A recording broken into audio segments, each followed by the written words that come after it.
following program is a peer-to-peer advice show and does not diagnose mental health conditions. If you're seeking social services, please call or text 211 or go to 211.ca.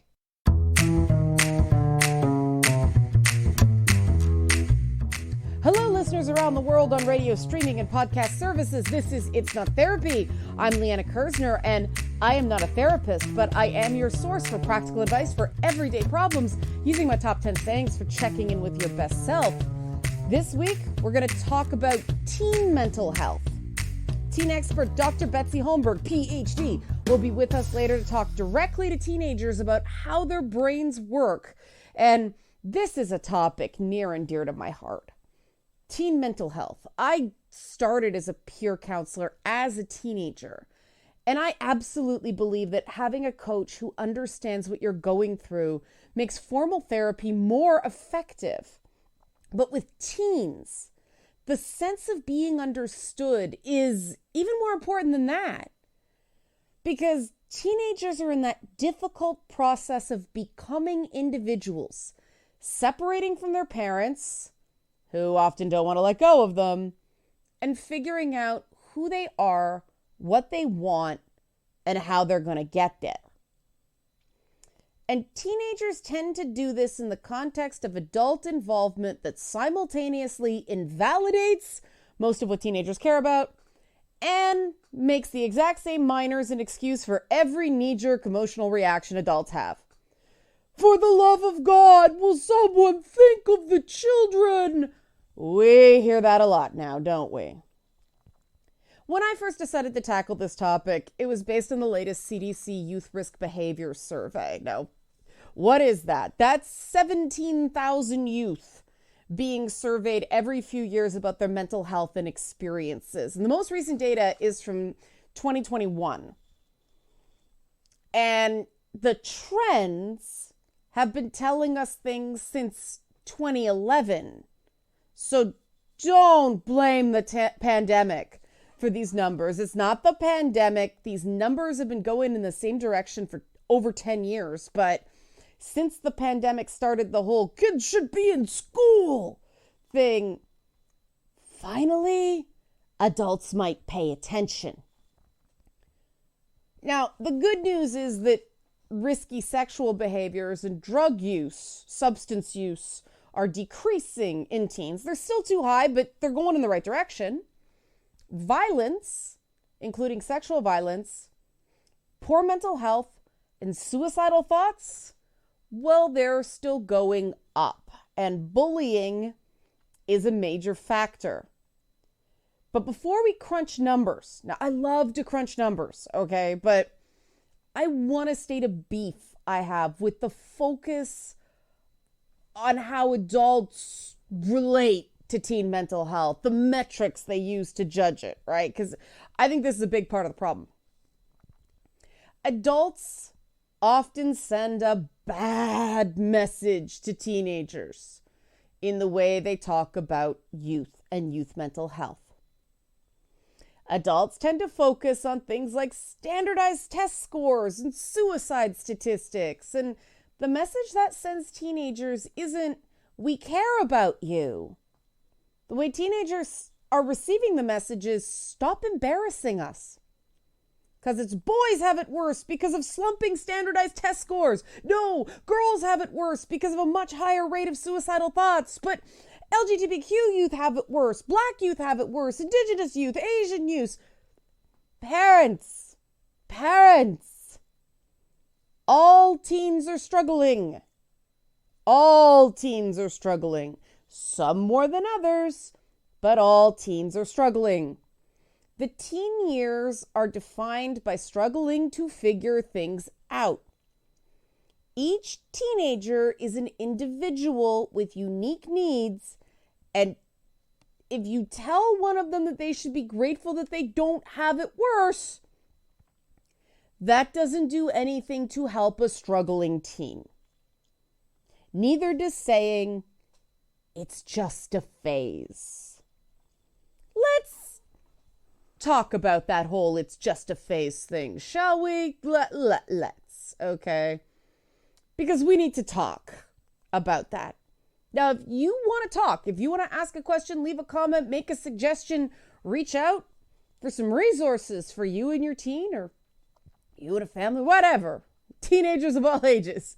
Go to nottherapyshow.com. Nottherapyshow.com. Join the mailing list, fill out the comment box, or maybe sponsor something for somebody. Send me a message, or you can go to Not Therapy Show, at Not Therapy Show on Twitter and Instagram to check out more content when I remember to do it. Now back to It's a Phase. Because I have issues with it's just a phase. Let's stop doing it's just a phase. Adolescence is a phase, yeah. But it's not just a phase. Adolescence is one of the most important phases in a person's life. Neural pathways and networks form during this phase that we have to deal with for the rest of our freaking lives. So what do you mean, adults, that it is just a phase? It's just a phase is a terrible thing to say to or about teen individuation. And yet the whole it's just a phase thing, I hear it everywhere. Kids don't know what they want. It's just a phase. This is invalidating language. It makes any teenager in your vicinity trust you less. And real talk, you're being a jerk. Now, that's not the word I want to use, but I got to keep it clean for radio. Yes, you are, parents, politicians, and pundits. You are all being jerks regarding teens as groups, okay? You might be great as individuals, but when you get together, you claim to care. You're not acting like you care when you're talking over teens, when you're loudly protesting outside of schools, brawling at PTA meetings, and screaming at each other over politics. You claim it's all about think of the children. But have any of you asked your teens what they think when you're thinking about them so very much? That's when I usually hear either teenagers don't know what they want, or teenagers lie all the time, or you can convince a teenager of anything. And none of that is true. Unless your teen is a pathological liar, and then why are you complaining about it? Get that teen some help. The biggest lightning rod right now is the teen trans medicine issue in this regard. And this is a shining example about people are just reacting and then going, think of the children, when they're only thinking about themselves.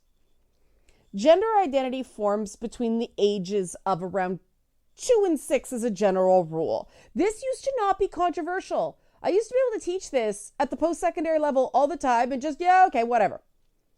Most kids have a stable sense of gender identity by the age of 4. 4. So why do you think your 14-year-old doesn't know what their brain says their body should look like? Oh, because teenagers experiment. That's not the same as an identity. Experimentation is doing things to see if they feel right, if they match someone's innate sense of self. Trying things on to see if they fit is not training an innate sense of self. It's compare and contrasting to what's already there. Oh, but teens rebel. Yes, parents, that's a feature, not a bug. Separating from you means that teens are going to push back if you're squeezing too tight. I get that you want to keep them safe. I really do. But criticizing every single thing they do that you don't understand and therefore don't approve of makes the rebellion greater, not less. And so many parents are probably so mad at me already. But teenagers are going, yeah, bring it. Go, girl. Because then there are the parents, and I see a lot of these sorts of parents profiled in articles about the influence of jerks like Andrew Tate. These parents are checked out. They're not aware of the details of their teens' interests and activities. They think their role is to provide resources and approve and judge, not understand. And that's where you lose teenagers.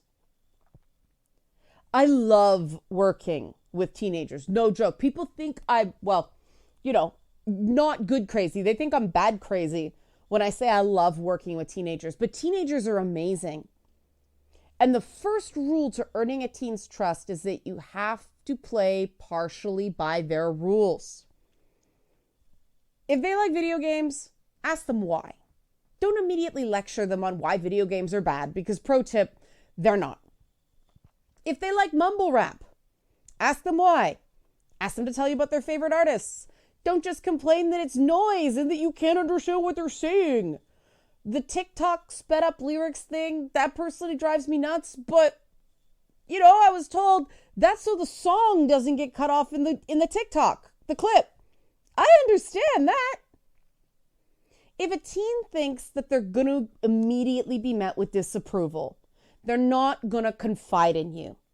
Because a not so secret fact about teens is that teens think adult involvement makes things worse. If you want a teen to trust you, to feel safe, they need a stable environment and they need to feel heard. You don't have to agree with what a teenager is saying and doing, but they need to know that you understand, or if you don't, that you're trying to. Listening to teens goes an incredibly long way. And adults are often too busy laying down the law, showing discipline, to listen. And ever-changing rules and increasing punishments aren't stability. A teen needs to know what they can do right, not just a whole bunch of things that they're getting wrong. And the thing they do right, it's got to be something other than grades. Grades are achievements, not validation as a person. Praise and reward your teens' compassion, kindness, empathy, consideration for others, stuff like that. And don't downplay their struggles. Validate when things are legitimately hard and work with them towards a solution instead of making demands.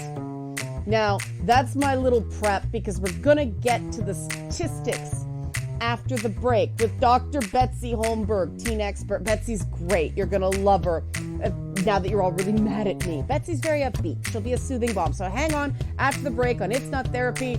I'm Leanna Kersner. I'm not a therapist. We're talking teen mental health. Back in a bit.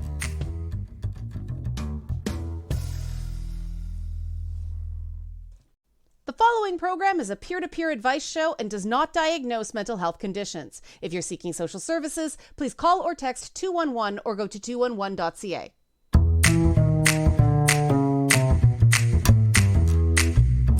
We're back on It's Not Therapy. I'm still Leanna Kersner. I'm still not a therapist, and we're still talking teen mental health. Now, I'm super stoked. The guest this episode is Dr. Betsy Holmberg, PhD, here to talk to us about teen mental health. And for this interview, we're going to talk with Betsy to teens, not to the parents. One of my big things, I started as a peer counselor as a teen. And one of my big things is it's so parent focused. We're going to talk directly to teens while you're listening to this. So Betsy, thank you for coming on It's Not Therapy and sharing your time and wisdom. I am so happy to be here, Liana. We see a lot of headlines about teens in crisis, teen mental health, and then it's all the doom and gloom, not what can we do about it. So let's set the table without scaring the heck out of people, because teenagers already know it's hard, right? This is, I mean, I guess for people that don't see the scope or the nuance of the problem, it's important, but teenagers don't have to be told things are tough, but just how tough are they? So teen mental health is in a bit of a crisis right now. And yes, you guys already know this, but in the recent data that came out from the CDC, they have questions about that essentially mimic what depression is and talk about suicidal ideation. And the results are stark. So 42% of our high school teenagers essentially have the symptoms of depression. And when you break it up into the subgroups, it gets even more shocking. So it's 2 out of 3 girls feel depressed.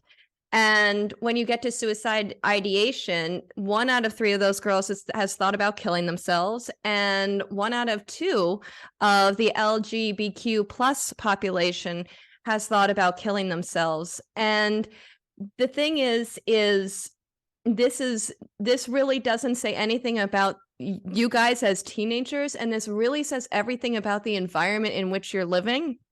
And one of the things that I have been really fascinated with in the last 5 years, kind of based on my own personal experience and my own personal struggles, is why does our brain go there? What does it mean? And then how can I understand myself and then change what I do to make myself feel better in this world? So it's kind of a get to know you from a neurological research capacity. Mm-hmm. Now, if anybody went, what was that term LGBTQ? I looked this up. The CDC used that term because they didn't specifically ask about gender identity on the questionnaire. The underlying things are sort of universal, but they affect different populations differently. Do we know? Because it's a huge hot button when you start going girls versus boys. Yes. Right? Different adult groups start getting all up in arms. There's this whole we're failing boys movement, but then, I mean, that data about girls is shocking. Is it, in your opinion, based on what you've seen, is it manifesting differently in boys, or is there a specific problem with girls right now? It is, to me, it is all based on our neurobiology and what society expects and of the different genders. Okay, So okay. to give you guys a really like base view of how our brain is structured is it essentially is like a house that keeps getting renovated on. And so we have the old part of the house, and then we have a newer structure, and like that has better heating and than the other one. And then we have an even newer structure, and that is both your stress system and that is your thought system. So we have a very like evolutionarily primal thought system, which is called our default mode network. And these are the thoughts that happen automatically to you. This was the fascinating part of the research that was an aha to me. So this default mode network just runs.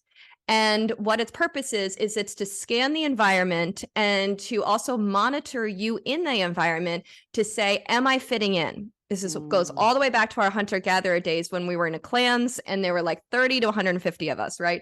And we had to fit in or else we would get kicked out and we would die. So this is literally a life or death situation. And we've spent all this time talking about running away from saber-toothed tigers, when in reality, we need to be talking about fitting into the clan. And so this default mode network is it's constantly telling you how you are bad in order to try to motivate you to follow clan norms. It's like a frantic, paranoid thing that you are stuck with. So it's going to tell you that wasn't cool, or you don't look good enough, or you're not getting good enough grades. It's constantly going to beat you up, thinking that it's helping you survive. And so then we have this other thought network, which is the central executive network, which is where you focus your thoughts, where you do what you want to do. And that is what's made humans what we are today. But we all have to contend with this other basic network and live with it. And it's a really tough time when you're a teenager because you've spent your whole time in your family environment and having your tribe. And then when you're a teenager, you start looking outside of the family and you're looking to make those bonds out in the world with your peers, with other people. And so suddenly the tribe gets really, really big. And suddenly we get very sensitive to the data we're getting from other people and from other organizations and from our performance. And it makes the default mode go a little, go really hard. And it can make the experience really difficult. Yeah, that's a great way to put it with fairly simple terms, because I mean, that central executive network is still developing in teens, correct? It's not fully there. Absolutely. And the Yeah. default mode network is a little bit further along. So Yeah. to go back to your point on girls and signaling out different populations, or the LGBTQ plus population. So if we all have this thing that's constantly telling us we're different and trying to get us to blend, if you are someone who authentically is a little different, is a minority population, then that is going to be triggered even more. And it's going to make the experience harder. So it's nothing about that population, but it is about what the experience of being a minority population in our culture. Yeah, we have a big problem up here with the indigenous populations in that way, because it's like a multiple othering. There's been that cultural destruction. There's, the fact that they look different if they're in, mixed schools. And then there's the, where do I fit in the world? And I mean, that's what the teen brain is doing anyway, right? Who am I? Where do I fit? And that sense of fitting in is so challenging because, like you said, the brain is looking for anything that's different, that registers as wrong, that registers as pain. Is it true that it registers like physical pain in the brain? It literally does. Yeah. So this was one of the crazy ahas, is we always thought there was this blood-brain barrier, and you guys are probably learning this in school, how like the brain is this protected place that like doesn't have any of the issues that the rest of the body has. And actually, we're seeing that that's completely false. And so when there's a stress response in your body and, that causes inflammation, that causes an immune response. And when that happens, it actually creates a comparable immune response in your brain. And what happens when the brain has an immune response is that it can go overboard and it can start pruning synapses, which are the connections from one neuron to another. And this can physically create depression and other mental health symptoms. So you can feel this when you're sick. Do you ever get sick? And this has bugged me forever. And you start to feel really low and you start to have all these bad thoughts and it's just actually that you're sick and you're having an immune response. It has nothing to do with your life and how you're doing. Yeah. And I mean, we spend all this time talking about early life experiences, and we send this message that, well, before the age of 6, or at least before the age of 10, oh, that's setting your stuff for the rest of your life. If you had a lousy childhood, you're done.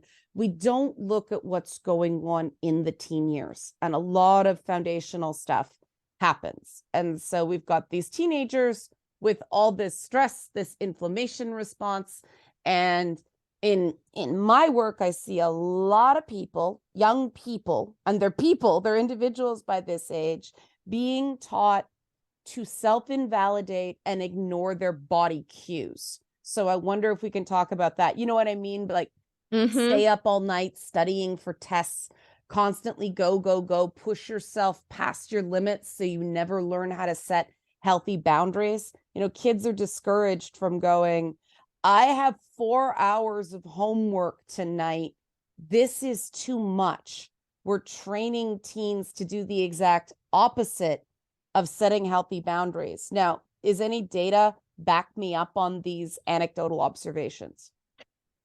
Yes, in that, and yet they are slightly anecdotal themselves, but actually they're not. So there was a recent Atlantic article on why teen anxiety is on the rise, and it talked about research where the developed countries had kids that were more anxious and sadder than kids in the non-developed country. And that author pointed to, there is just so much expected of teenagers nowadays, and it's all very performance based, Liana.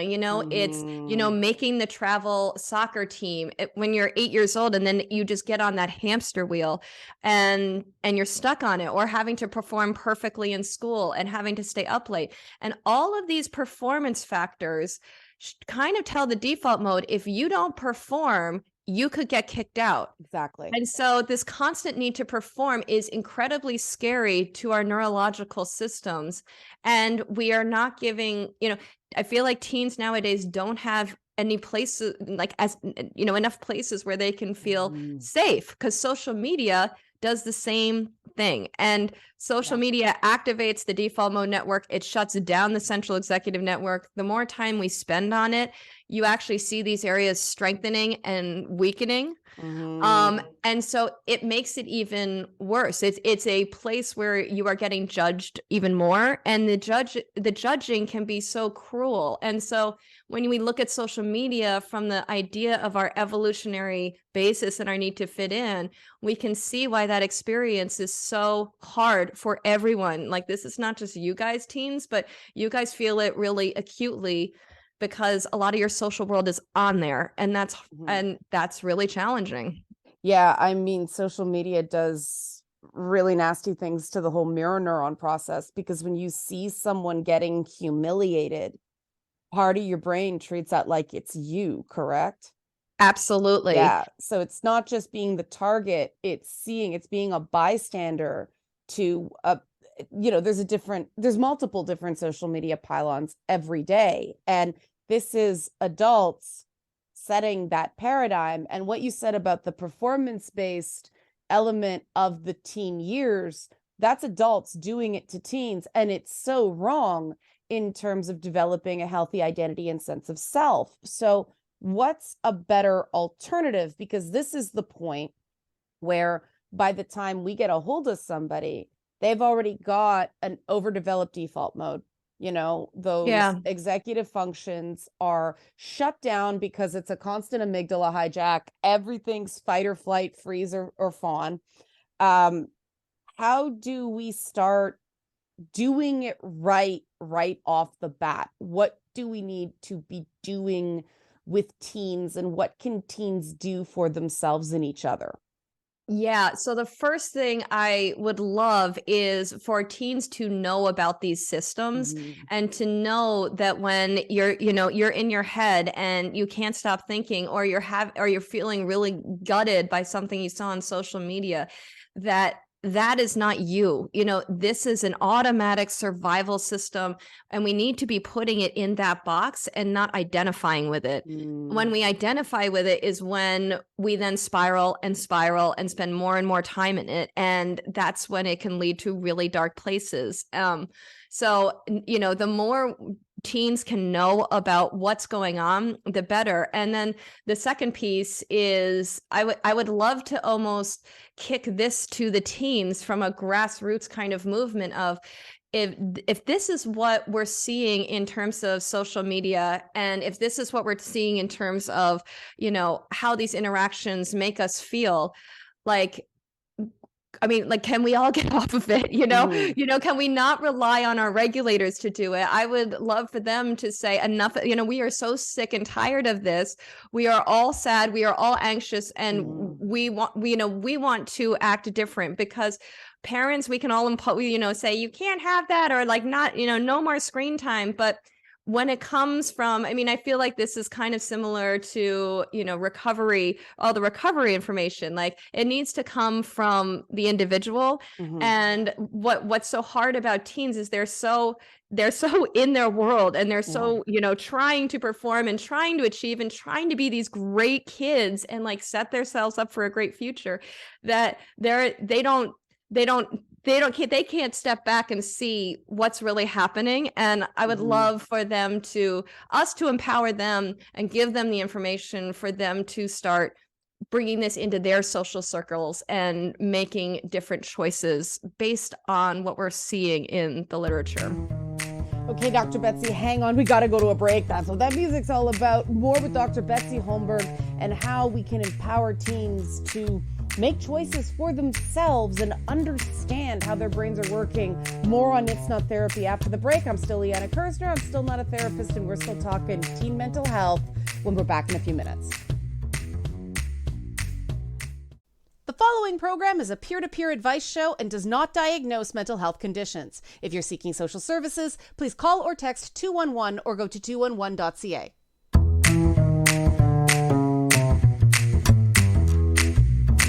We're back at It's Not Therapy. I'm still Leanna Kersner. I'm still not a therapist. We're still in the interview, and this week it is Dr. Betsy Holmberg, PhD, talking teen mental health. And before the break, we touched on social media and how there are pitfalls to social media, but reducing or stopping social media use has to be the teenager's idea. And Betsy, I'm glad you brought this up because yeah, that it's a tough challenge because I've done social media. I don't use the word safety because they don't want to hear it for teens, but that's the thing. They don't want to hear it. Social media is this double-edged sword. I'm part of some wonderful Discord servers that are incredibly supportive, but they're curated, right? There are rules, there are elements of we don't do that here, that if you're just out in the wild west of Instagram, that's not happening. And one of the things I've seen hand in hand with social media is this messaging that if we could strip one phrase from our language, it would be, don't let it bother you, right? Yes. I hate that phrase because by the time someone is told that, it's already bothering them. And so now they've got, the disapproval of somebody on top of already feeling bad. And that I imagine activates that default mode, right? Because then they're feeling judged on top of feeling crummy. Yes, my problem with that phrase is none of us can help feeling bothered. That's right. Like, That's it is right. impossible. It is part of your evolution. It is part of your hardware. Yeah. You are a primate. I mean, another way to look at this is that our brains were structured to live with 150 people max. Mhm. And so in this world where, there are all the groups at school. I mean, schools are bigger than what a clan would be that a person would experience for their entire lifetime. So way back then, we knew who everyone was. We knew what they cared about. We knew what would push their triggers. We knew the boundaries of everyone. And we interact with so many people on a more surface level nowadays that is so anxiety provoking because we don't know where the boundaries are. We don't know what they really care about. We don't know what's going to kick us out and what's going to keep us in. And so we keep trying with this anxiety. Is this going to do it? Is this going to do it? And so we need everyone to know this is not for you to control. This is just who we are as humans. And we need to acknowledge that and create other spaces. So another thing is the more in-person interaction we have, it offsets what's happening on social media and what's happening from a performance perspective. So the more we can be together, and we all know this, like this is talking with your girlfriends when you're really honest and how much better you feel afterwards. What that's doing is it's calming your stress system. It's making you feel accepted and fitting in, and that will counteract all of these, nasty effects.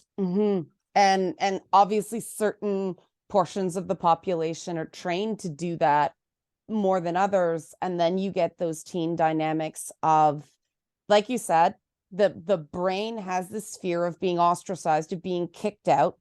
I think teens live in a world of more rules than ever, right? And there's layers and layers and layers of rules. Now, based on your theory, that would follow that the more rules, the more chance of transgressing against a rule, the more likelihood of being kicked out, the more stress, anxiety, and depression. Is that correct? That is so true. Right. And in addition to the rules, there's more permanence to everything they do. And this is so hard for you guys. And like, my hat is off to you in being a teen right now, because, we used to be able to make a mistake, do a transgression, but the only people that saw were the 4 people that were there. And then it disappeared, life moved on. And with everything being recorded and videotaped and put up, that stuff lives forever. And that just creates so much stress.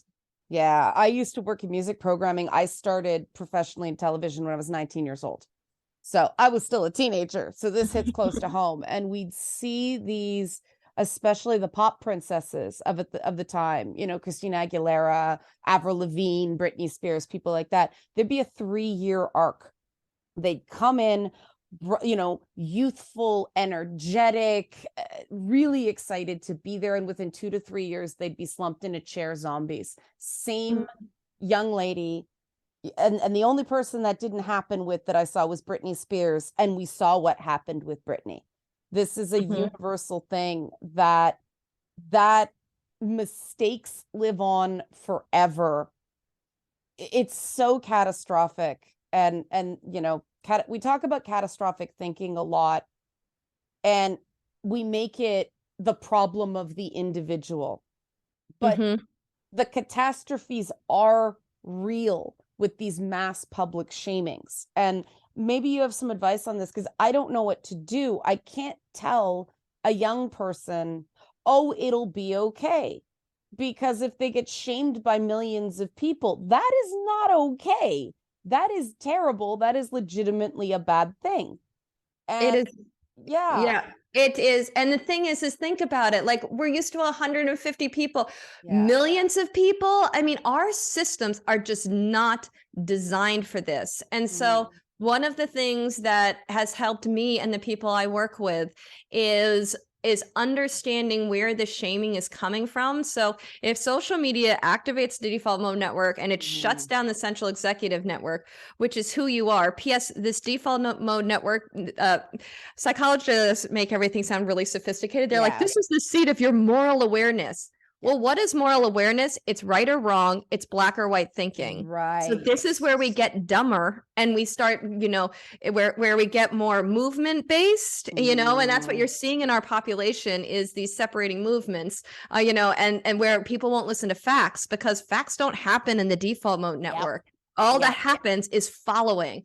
And so this is all to say, the people that are doing the shaming are in their default mode networks. And if that's what they're saying to you, what they're going on in their brains that they're saying to themselves is 10 times worse. And this is not to say that this is not affecting you. It's going to hit you hard. It's going to hit you automatically. But it's to say, like, that it's just to have that awareness of this is the nasty crap that their default modes is producing, but that's not reality either. And it's a hard one because, you don't want to say that it's not real, that the shaming is happening. It is 100% real. Your reaction is 100% real. But there's also this place of like, no one is really thinking in those moments. No one is really there. Everyone is just being really reactive, and like life will move on. This will end, like, it will go away in time, because time does, the next shiny thing happens, and the next shaming happens, and then you get to disappear. And so it's just a matter of surviving it. I feel like that's the big word. It's just survival. Just survive it, Yeah. Other YouTubers I talk to who get hit with this stuff, I always make sure to reach out and I always say, look, these things have a half-life of 72 hours. Stay off social media for that 72 hours. Don't look ever. Just scroll through everything and it will gradually decline after that. And I say, this is somebody who's been through it again and again and again. And I think I have an overdeveloped, I don't know if it's possible to have an overdeveloped central executive network, but whenever this happens to me, I actually stop and go, okay, what do I know? What do I don't know? What am I assuming? What can I control? And it's like you have to become hyper conscious to, like, throw a big weighted blanket over that, default network, because it just goes crazy, and it is going to go crazy. And no matter what you do, as long as you're exposing yourself to the stimulus, it gets stimulated. Like you said, there's no way to prevent that process. And I think a lot of adults right now are going, why are you just talking to teenagers right now? I need to know this, because that's the other thing that drives me crazy about this whole issue. Teenagers are watching what adults do, and adults are succumbing to that. You touched on it when you said it's action oriented, right? It's do something thinking. And teenagers are watching adults, and adults are setting a really bad example for young people figuring out who they are. So now, what can we do for both ourselves? Because this is the chicken and the egg problem, right? Our lizard brain, as I call it, is going bananas. It's very hard to get those cognitive functions engaging when you're out of practice with that. So what's some baby steps that people can do today to start this process? Totally. So So one thing to do, I call it move the dog. And this Okay. goes back to wolf packs. And in a wolf pack, there's an alpha. And the alpha, when everyone's at rest, the alpha will walk into other wolves' space, and that wolf has to move. And if the wolf doesn't move, then that essentially contests the alpha's leadership. The two of them duke it out, and then whoever wins becomes the new alpha. Well, what's happened in our society, because we have come from a place forever of that all of our thoughts are from us, and all of our thoughts are come from the same places. Einstein created the theory of relativity. So we have honored and respected everything that's going on in our brain. And there's a place to say, not just, I never really was able to connect with the whole, don't connect with your thoughts, meditate, just let them go. That never worked for me, because I thought, but those thoughts are me. That's who I am. And I'm not going to divorce myself from who I am. But now seeing the neuroscience, seeing how the brain works, seeing these thoughts are automatic and they're like a stress system, it's to say your default mode thinks it's the alpha, and it thinks it can just walk wherever it wants to walk. And it's time for you to become the alpha and to say stop. And how we do this is it's bizarrely, stupidly simple. It's the second you focus on something else, whether it is the color of the sky or a math problem you're working on, or even just the conversation you're having with the person in front of you. When you focus on something, that's activating the central executive network, and it's shutting down the default mode network. These are like a light switch. They're either on or they're off. And it's one or the other. So the more we direct our attention, the better off we're going to be. So I like to think of my default mode. It's often good to use like symbols so it can help us with it. I think of my default mode as the Real Housewives of me. And it's like all this drama, and it's like a television set that I can be like, oh, like the television's on, I need to shut it off. And so we can use that. Another one that works really well for my clients is the idea of you are the CEO of yourself. And you have some kick-ass employees. Like, your eyeballs are amazing. They help you figure out where you are. Hearing is awesome. Taste, fantastic. But you have this really crappy employee that sits in your office and it whines and complains all day long about office drama and how it never gets any respect and it's underappreciated. And it's actually up to you to say, you know what, that employee, you need to go back to your cubicle, and I don't want to listen to this anymore. I have work to do. And it's to get it. So the more we can focus on things that we care about, and the more we can recognize when this happens, and this is labeling, say, oh, there it is. There's my default mode. There's my tribal brain. The more we can label it and identify it and then move to something else. The more we strengthen the central executive network, we weaken the default mode network. And the more we have then turned ourselves away from depression, away from anxiety, away from all those negative feelings. It's a muscle, and it can be built. I use the metaphor of superheroes and their weakness. So like Superman and Kryptonite. So Kryptonite's your default mode. Superman's your central executive. And every person has a different name for it, and naming things is powerful because it's control, right? It is. Yeah. The minute you're engaging with a metaphor, you're doing, well, higher brain function has gone out of vogue as a terminology, but it is. You're getting in the driver's seat, that executive boardroom chair in your brain, which is where the term comes from. Dr. Betsy, thank you so much for coming on and talking. Maybe we'll have you back on again, because this is a huge topic. The more you talk, the bigger I realize this is. I know. I feel like we're just getting started. We are. And that's the glory of short form stuff. But Betsy Holmberg, PhD, everybody, you can check her out on, I believe, betsyholmberg.com. Yeah, that's correct. Yep. Yeah. And all your links to articles and information and the studies that I got to read are on there. Thank you so much for having me, Liana. It's been a pleasure. Thank you, Dr. Betsy. That was great. When we come back in the final minutes of our show, this time we're going to look at additional data from the Trevor Project that has just dropped. I'm still digesting it as I look at it right now. But yeah, we're going to put the T back in LGBTQ in terms of teen issues when we come back on It's Not Therapy. Stay tuned. The following program is a peer-to-peer advice show and does not diagnose mental health conditions. If you're seeking social services, please call or text 211 or go to 211.ca.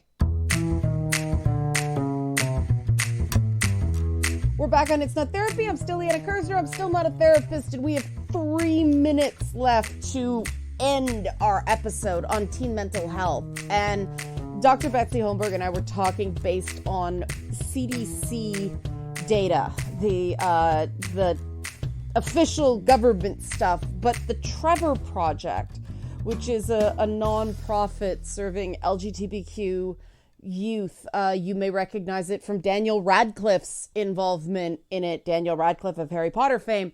But they released their survey for 2023, the U.S. National Survey on the Mental Health of LGBTQ young people. And it's not the same metrics as the CDC, but it gives us that T that the CDC didn't have. And what we found about suicidal thoughts in trans youth, they're as high and possibly higher than you might think, compared to 25% of cisgender young men, 31% cisgender young women, 48% of transgender women youth surveyed, and 56% of transgender men surveyed had considered suicide in the past year. 48% non-binary or genderqueer, 44% questioning. And the interesting thing as well is that this is fairly stable from region to region across the U.S. So the national conversation is having an impact on young people. No surprise there, of course. LGBTQ young people who are Native, Indigenous, Middle Eastern, North American, Hispanic, or Latin, or Black, or African American, as they say down there, or mixed race, obviously have higher rates than whites or Asian American Pacific Islanders. So food for thought. But again, treat every teen like the special, unique individual that they are. That's the best way to tackle it. And let them be part of the solution. Listen to them. Listen to their suggestions. Listen to what they want. Listen to what they don't want. Because if you don't, they're going to try to do it without you. And none of us want that. So if you want assistance, if you want further guidance, go to nottherapyshow.com and fill out the contact form. Send me a message, and I'll try to put you in touch with some services or resources that can help. For now, that's it for the show. I'm Leanna Kersner. I am not a therapist, but I'm going to remind you, your crazy is only a problem if it's hurting you at any age.